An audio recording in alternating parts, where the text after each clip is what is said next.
Tēnā tātou katoa, good evening. Young families are the winners in this year's budget. The 20 hours free early childhood education policy has been extended to include children from 2 years old. It'll cost $1.2 billion. The government will also make KiwiSaver contributions to those on paid parental leave, meaning parents won't fall as far behind while they take time off to have a family. Public transport will become free for under 13-year-olds and it'll be half price for under 25s. And to ease health costs, the government is scrapping the $5 charge on prescriptions. The Finance Minister says the budget aims to ease the cost of living without exacerbating inflation. Treasury says New Zealand will avoid a recession, with modest growth now anticipated this year. Our coverage will look at all the winners and losers. First up, our political editor, Jenna Lynch. And Jenna, what are you calling this year's budget? The government sold this as a bread and butter budget, but with very little for a lot of the country. We're calling this the breadcrumbs budget. Little Latia is days away from her first birthday. She's got about 5 teeth now. A special moment in what's been a special year. But aside from the joy that parenthood brings, life's been a bit tough for the Rule family, with everything going up in price, food, the mortgage on their South Auckland home, everything you need to raise a bub. It's hard to get by. Very hard, yeah. I'm currently working 60 to 70 hours a week. Sometimes I don't see my baby here for 2 or 3 days, and that because she's asleep when I go to work and she's asleep when I come home. Today, tuning in to see a reprieve. Their childcare costs are about to plummet. From next year, they'll get 20 free ECE hours a week for Latia to go to daycare. The government's extending it to 2-year-olds. Free childcare would be worth a hell of a lot for me. Emma Reichenbach owns Little Settlers in Bombay. Amazing, wonderful initiative, fantastic. It's about time our 2-year-olds were seen as important. She knows how much that's going to mean to the parents whose children come here. It will see reduced fees for families, which is amazing right now, as we all need some more money in the back pocket because of the cost of living. So awesome, love it. Parents are thrilled. Well, I have a 16-month-old, so it will help me in the future, yeah. Last year it was a bit of a struggle. I mean, this little guy's gotten a little bit bigger now, so he's not qualifying for that anymore, but would have been helpful. Once the kids are off to school, free buses and trains until the age of 13, then it's half price until they turn 25, a cost of living and climate change policy in one. Each of the main cost of living initiatives have other benefits, a twofer, if you will. The final crumb of the cost of living cake, free prescriptions, the $5 charge on medicines, now covered by the government. Oh, okay. It's probably a good idea for low-income people, wouldn't it? Okay, that's good. Oh, that sounds good. Very good. It's a huge deal, especially at the moment with the cost of living crisis. It just removes a barrier to healthcare for everyday New Zealanders.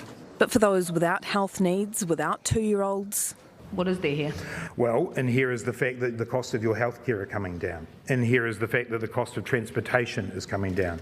And here is the fact that we're investing heavily in this in all of the community services that are around you. His bread and butter budget serving up a lot for the littlies, but not much for the middle. OK, Jenna, why this targeting of young families?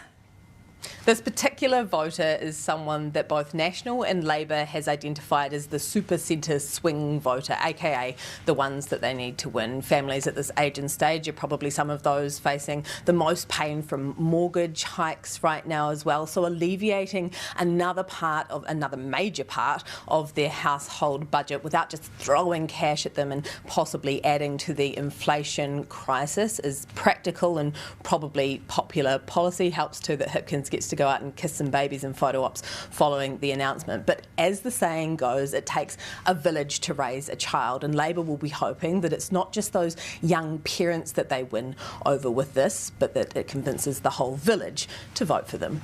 Jenna, ngā mihi. Well, there were a few more breadcrumbs to go around. There are 5 million LED light bulbs, 100,000 insulation and heating fit-outs, and 7,500 water heating systems for low-income families. The gaming sector will get $160 million for a 20% rebate for developers.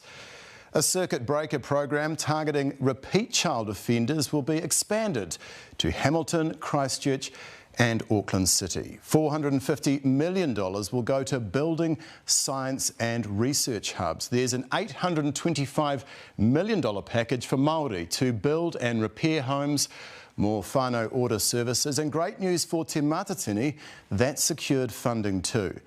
Government Disability Support Services will get $836 million. 3,000 more state homes have been funded and 30,000 more apprentices will be supported.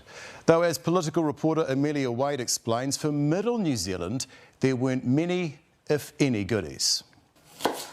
For most Kiwis, like Steve Christodoulou and his whānau, there weren't a lot of goodies from Grant today. Definitely a loser. I mean, there's nothing in the budget at all that is going to affect me in any way. Steve was really keen on a tax cut. They call it the bread and butter budget, but to be honest with you, it's not going to help anybody with bread and butter. When they're standing at the supermarket aisle with still no money in their pockets. Middle New Zealand, sorry, you're a loser today. For those middle income people, what they needed us to do was make sure that inflation started to come down. That is what this budget helps to do. If you need to get from A to B, it's about to get more expensive. The 25-cent fuel tax is coming back and half-price public transport is ending for over 25s. No! That's the worst. Oh, it's unfair. Just can't keep giving away money for everything. Stop it! While there may have been some frills in health and education, the health and education systems themselves are losers too. The government hasn't inflation matched how much it costs to keep the lights on. There's still a pinch point next year where inflation will be rising faster than the contributions to education, and that's a real challenge. Does that mean cuts to those services? No, it doesn't. Firstly, in health, the spending that we put out last year is significant and represents a very big increase. Within education, there are a variety of different funding rates. For Kiwis needing to keep their own lights on, there's literally light bulbs, 5 million of them, and more efficient hot water systems and insulation installation for low-income households. What would you tell Grant Robertson if you could, now that we've seen the budget? I would have said this is disappointing. You know, he says that he's there to help people, but as much as he's potentially tried, he really hasn't. He's dropped the ball. Grant Robertson says there is a light for every New Zealander, and that's the one on the economic horizon with no recession. The rebuild from the cyclones and the floods has kept the economy humming. The government's also pushed out the surplus, so there'll be a $7 billion or more deficit this year and then the next, and then the government's back on track to be back in black by 2026, helped in part by a surprise new tax. The government is raising the top tax rate for trusts to 39% to match the income tax rate. That should put an extra $350 million a year in the government coffers. Every reason for optimism that we are coming through the worst of it and we have a solid platform to grow sustainably again. This is the blowout budget. He came, he borrowed, he bankrupted all of us. Over the next 4 years, the government is set to spend an extra $9.4 billion compared to what they thought back in December. At the same time, they'll be taking in $11 billion less on the revenue side. That doesn't seem to be spending with restraint. Also not showing restraint, Christopher Luxon, with his use of his favourite slam. Continued addiction to spending. Addicted to spending. Completely addicted to spending. It's reckless addiction to spending. Addiction to spending. It is no wonder his own colleagues have started to refer to him as Captain Cliche. A very chipper Captain Chippy chuffed with his first budget. Amelia Wade, Newshub. The government is coughing up $6 billion to build back better following the devastation of Cyclone Gabrielle. The new infrastructure plan will focus on future-proofing roads, rail, telecommunications and electricity networks. Alexa Cook has the details. The vulnerability of our roads laid bare by Cyclone Gabrielle as key access routes were covered in landslides, torn into bits and wiped out by floodwaters. Climate change is severing supply chains and isolating communities. There's a lot of anger in this community, and I think that anger is involving in access now. The government wants to prevent that in future, in its own words, to build back better. So it's digging deep, creating a new $6 billion national resilience plan. The initial focus of investments will likely be on road, rail and local resilience. This is the government of infrastructure. You might hear others talking about it, but they don't deliver. The sector is pleased but says it's about more than money. We lack people, we lack the kind of environment to be able to effectively build this as quickly as we need to.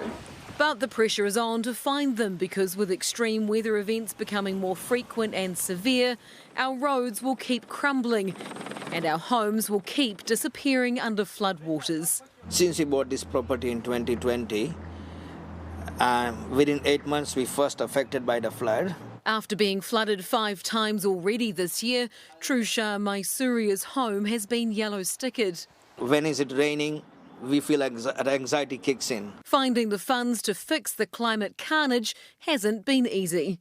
Putting this budget together has required challenging trade-offs and decisions. This includes facing up to the costs of the second biggest natural disaster New Zealand has ever faced. And facing up to the cost of trying to prevent disasters in the first place. The budget includes nearly $2 billion of new climate-related spending to drive down emissions. Things like more EV charging points, cheaper public transport and better insulation in homes. We were pleasantly surprised when we saw it, particularly given that a number of these things were things that we have been campaigning for a very long time. Things that will hopefully slow the catastrophic effects of climate change. Alexa Cook, Newshub. OK, let's go back to our political editor, Jenna Lynch. And the big question, Jenna, is this an election-winning budget?